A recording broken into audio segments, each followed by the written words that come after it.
ఖమ్మం నగర కార్పొరేషన్ కార్యాలయం ఎదుట సెప్టిక్ ట్యాంక్ కార్మికులు సెప్టిక్ ట్యాంక్ వాహనాలతో ధర్నాకు దిగారు. వ్యర్థాలను డంపు చేయడానికి ఖమ్మం చుట్టుపక్కల సుమారు 20 కిలోమీటర్ల మేర ఎక్కడా డంపు చేయనీయటం లేదని వారు ఆవేదన వ్యక్తం చేశారు.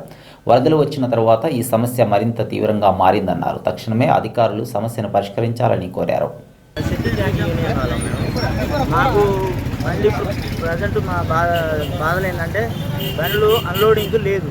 ఇంతకుముందు ఉండే అది దానవాయగూడెంలో ఎఫ్ఎస్టిపి ప్లాంట్, అది మొన్నటి వరదలకు మునిగిపోయింది. అది 3 నెలలు అయింది. ఇప్పటికి చాలాసార్లు ఇంతకుముందు కమిషనర్ గారిని కలిసినాం, రివెన్స్ డే రోజు వినతి పత్రం ఇచ్చినాం, అసిస్టెంట్ కమిషనర్ గారిని కలిసినాం, మామూలుగా వినతి పత్రం ఇచ్చినాం. మామూలుగా వినతి పత్రం ఇవ్వకుండా కూడా ఒక 10-15 సార్లు కలిసి ఉంటాం. ఒకసారి మేయర్ మేడం కూడా కలిసి చెప్పినా ఎవరికి చెప్పినా కానీ చేద్దాం చూద్దాం అని అంటున్నారు, కానీ దాన్ని పని రిపేర్ మాత్రం చేయట్లేదు. మాకు ఇప్పుడున్న ప్రజెంట్ సిచ్యువేషన్లో ఇప్పుడున్న కిరాయిలకి బయటికి 20 కిలోమీటర్ల పైన పోవాల్సి వస్తుంది.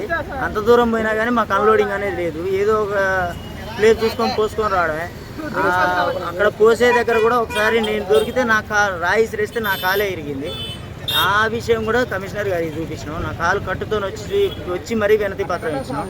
అయినా చేపిస్తా అంటున్నారులే, కానీ అది ఇంతవరకు ఏది మొదలు పెట్టలేదు. కాకపోతే మాకేందంటే ఇప్పుడున్న ప్రజెంట్ సిచ్యువేషన్లో అన్లోడింగ్కే చాలా ఇబ్బందిగా ఉంది. ఆ ప్రజెంట్ ఎఫ్ఎస్టిపి ప్లాంట్ను తొందరగా రిపేర్ చేయించి మాకు అందుబాటులో తేవాలని, ఇది మా ప్రాబ్లం. చేపిద్దాం అవుతుంది అని చెప్పారు. అసిస్టెంట్ కమిషనర్ గారిని పాత ఆయన కలిసినాం, కొత్త ఆయన కలిసినాం. ఆయన వేరే వాళ్ళ నెంబర్ ఇచ్చారు, వాళ్ళు ఫోన్ చేస్తే వాళ్ళు రెస్పాండ్ కావట్లేదు. మాకు కాదు, వేరే వాళ్ళని చెప్పారు. వేరే వాళ్ళ చేస్తే వాళ్ళు అసలు రెస్పాండ్ కావట్లేదు, ఫోన్ లిఫ్ట్ చేయట్లేదు. ఇక నిన్న కూడా చేసినాం సార్, ఫోన్ చేస్తే ఎవరు పట్టించుకోలేదు. ఇక ఈ రోజు వచ్చాం సార్, ఏదో ఒకటి చేస్తాం.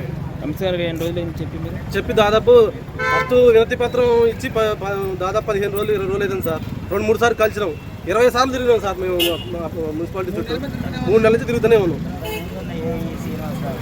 ఇంతకుముందు ఏ శ్రీనివాసరావు గారు ఉండే ఎన్విరాన్మెంట్ ఇంజనీర్ గారు, ఆయన మంచిగా పట్టించుకుండు. మాకు ఏ చిన్న సమస్య వచ్చినా పట్టించుకునేటాడు. అయితే ఆయనకి బాధ్యతలు ఆయన బాధ్యతలు తీసి వేరే వారికి ఇచ్చారట. ఆయన వేరే దానికి వేసారట.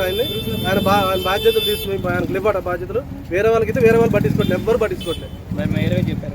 మేము చెప్పాం సార్, ఎన్నిసార్లు చెప్పి అసలు వాళ్ళ దాకా పోతే కింద స్థాయి అధికారులు కలిసినాం. వాళ్ళ దగ్గర బొమ్మన్నారు, వాళ్ళ దగ్గర కలిసినాం. వేరే వాళ్ళ నెంబర్ ఇచ్చారు. కొత్త ఆయన బాధ్యతలు తీసుకుని ఆయన దగ్గర ఆయన ఫోన్ చేస్తే ఆయన ఫోన్ ఎత్తట్లేదు. ఇదే ఇబ్బంది సార్ మాకు. వేరే వాళ్ళ నెంబర్ ఇస్తారు, ఆ నెంబర్లు వాళ్ళ ఫోన్లు ఎత్తట్లేదు.